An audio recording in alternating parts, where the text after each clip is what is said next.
Hello കൂട്ടുകാരെ, ഇപ്പോൾ ഓണക്കാലമാണ് അല്ലേ? നമുക്ക് ഓണത്തിൻ്റെ പുരാണ കഥയൊന്ന് കേട്ടാലോ? എല്ലാവർക്കും അറിയാവുന്നതാണ്, എന്നാലും ഞാൻ ചുരുക്കി ഒന്നുകൂടി ഒന്ന് പറയാം. കുട്ടികൾക്കൊക്കെ വേണ്ടിയിട്ടൊന്ന് ചുരുക്കി പറയാം. നമ്മുടെ കേരളത്തിൽ മഹാബലി എന്ന പേരായിട്ടുള്ള ഒരു രാജാവ് ഭരിച്ചിരുന്നു. ആ മഹാബലി ചക്രവർത്തിയുടെ ഭരണത്തിന് കീഴിൽ പ്രജകളെല്ലാം അല്ലെങ്കിൽ ജനങ്ങളെല്ലാം വളരെ സന്തോഷകരമായിട്ടാണ്, വളരെ ക്ഷേമത്തിലും ഐശ്വര്യത്തിലും പുരോഗതിയിലും ഒക്കെയാണ് കഴിഞ്ഞു വന്നിരുന്നത്.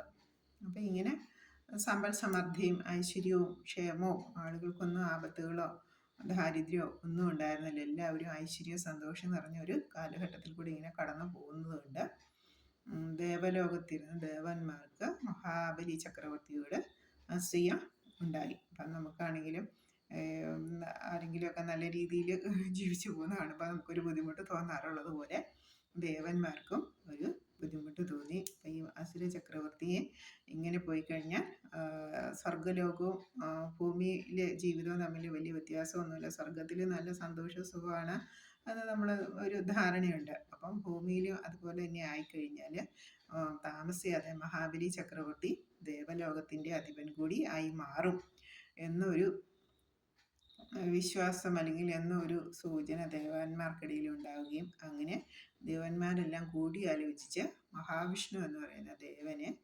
ഭൂമിയിലേക്ക് അയക്കുകയും ഉണ്ടായി. അത് മഹാബലി തമ്പുരാൻ്റെ ഭരണം എങ്ങനെയെങ്കിലും ഭൂമിയിൽ അവസാനിപ്പിച്ച് തരണം എന്നൊരു തീരുമാനം എടുത്ത് മഹാവിഷ്ണുവിനെ ഭൂമിയിലേക്ക് വിട്ടു. ആ മഹാബലി തമ്പുരാൻ പ്രജാക്ഷേമ തൽപരനും, എന്താ പ്രജകൾ എന്താവശ്യപ്പെട്ടാലും അല്ലെങ്കിൽ പ്രജകളുടെ ക്ഷേമം എന്താണോ, പ്രജകളുടെ ഇഷ്ടം എന്താണോ അതനുസരിച്ച് നാട് ഭരിച്ചുകൊണ്ടിരിക്കുന്ന ഒരു ചക്രവർത്തിയായിരുന്നു മഹാബലി ചക്രവർത്തി. അപ്പോൾ അങ്ങനെ മഹാബലി ചക്രവർത്തിയുടെ സദസ്സിൽ മഹാവിഷ്ണു ഒരു ചെറിയൊരു ബാലനായിട്ട് വരികയുണ്ടായി, വേഷം മാറി വരികയുണ്ടായി. അപ്പം രാജാവ് വളരെ സ്വീകരിച്ച് ഇരുത്തി കുട്ടിയോട് കാര്യങ്ങളൊക്കെ ചോദിച്ചു. അപ്പം കുട്ടി പറഞ്ഞു, മഹാരാജാവേ, അങ്ങയുടെ സൽകീർത്തി ഞാൻ കേട്ടറിഞ്ഞു വന്നതാണ്. എനിക്ക് തപസ് ചെയ്യുന്നതിനായിട്ട് എനിക്ക് 3 അടി മണ്ണ് വേണം.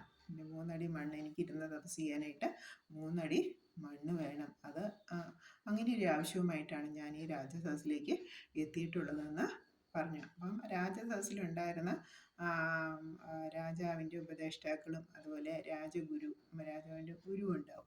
അപ്പം അങ്ങനെയുള്ള പ്രമുഖന്മാരൊക്കെ പറഞ്ഞു, രാജാവെ, ഇങ്ങനെ ഈ ബാലൻ ചോദിക്കുന്ന പ്രകാരം അങ്ങ് അനുവദിക്കരുത്, ഇതിലെന്തോ ചതിയുണ്ടെന്ന് പറഞ്ഞു. പക്ഷേ ധർമ്മിഷ്ഠനായ മഹാബലി ചക്രവർത്തി അതൊന്നും കൂട്ടാക്കിയില്ല. ഈ ബാലന് ആവശ്യപ്പെട്ട ബാലൻ്റെ ആവശ്യം നാം നിറവേറ്റി കൊടുക്കുന്നതാണ്. അപ്പം ബാലൻ്റെ ആവശ്യപ്രകാരം ഇഷ്ടമുള്ളിടത്ത് 3 അടി മണ്ണ് അളന്നെടുത്തോളൂ തപസ് അനുഷ്ഠിക്കുന്നതിനായിട്ട് എന്ന് മഹാബലി ചക്രവർത്തി വാമനനോട് പറയുകയുണ്ടായി. അപ്പം അതനുസരിച്ച് മണ്ണ് അളക്കാനായിട്ട് ഓരോ കാൽപാദം വെച്ച്, നമ്മുടെ ഒരു കാൽപാദമാണ് ഓരോ അടിയായിട്ട് പറഞ്ഞിട്ടുള്ളത്.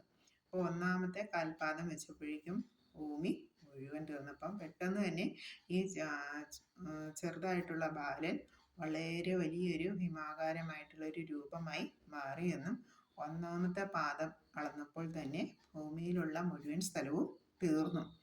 പിന്നെ 2ാമത്തെ സ്ഥലം എവിടെ അളക്കുമെന്ന് ആലോചിച്ചപ്പോൾ അത് സ്വർഗ്ഗലോകത്തും വെച്ചു.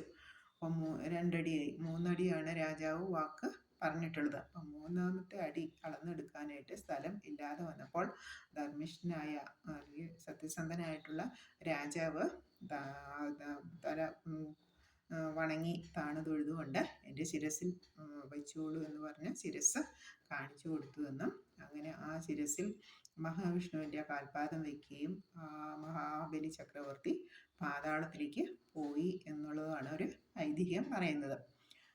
അങ്ങനെ പോകുന്ന സമയത്ത് മഹാവിഷ്ണുവിന് വീണ്ടും അലിവ് തോന്നി, അങ്ങേക്ക് ആവശ്യമുള്ള ധർമ്മിഷ്ഠനായ രാജാവാണല്ലോ, അങ്ങേക്ക് എന്തെങ്കിലും ആഗ്രഹങ്ങളുണ്ടെങ്കിൽ അത് സാധിച്ചു തരുന്നതാണ് എന്ന് പറഞ്ഞു. അപ്പോൾ പറഞ്ഞു, എൻ്റെ പ്രജകളെ കാണുന്നതിനായി വർഷത്തിലൊരിക്കൽ എനിക്ക് കേരളത്തിലേക്ക് അല്ലെങ്കിൽ ഭൂമിയിലേക്ക് വരുന്നതിനുള്ള അനുവാദം നൽകണമെന്ന് ആവശ്യപ്പെടുകയുണ്ടായി. അതനുസരിച്ച് വർഷത്തിലൊരിക്കൽ മഹാബലി ചക്രവർത്തി തൻ്റെ പ്രജകളെ എല്ലാം കാണുന്നതിനായിട്ട് സമ്പൽ സമൃദ്ധിയിലും ഐശ്വര്യത്തിലും കഴിയുന്ന തൻ്റെ പ്രജകളെ എല്ലാം കാണുന്നതിനായിട്ട് ഭൂമിയിലേക്ക് വരുന്നതായിട്ടാണ് ഓണത്തിൻ്റെ ഐതിഹ്യം.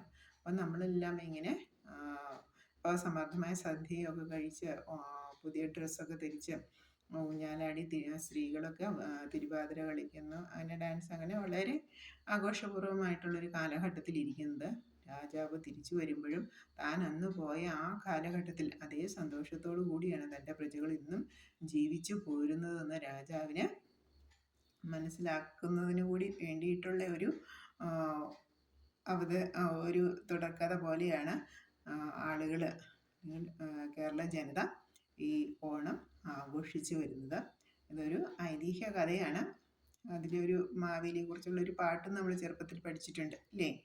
മാവേലി നാടുവാണിടും കാലം മനുഷ്യരെല്ലാരും ഒന്നുപോലെ ആമോദത്തോടെ വസിക്കും കാലം ആപത്തങ്ങാർക്കുമൊട്ടില്ലതാനും മാവേലി നാടുവാണിടും കാലം മനുഷ്യരെല്ലാരും ഒന്നുപോലെ ആമോദത്തോടെ വസിക്കും കാലം ആപത്തങ്ങാർക്കുമൊട്ടില്ലതാനും. ഓക്കെ, ഇതാണ്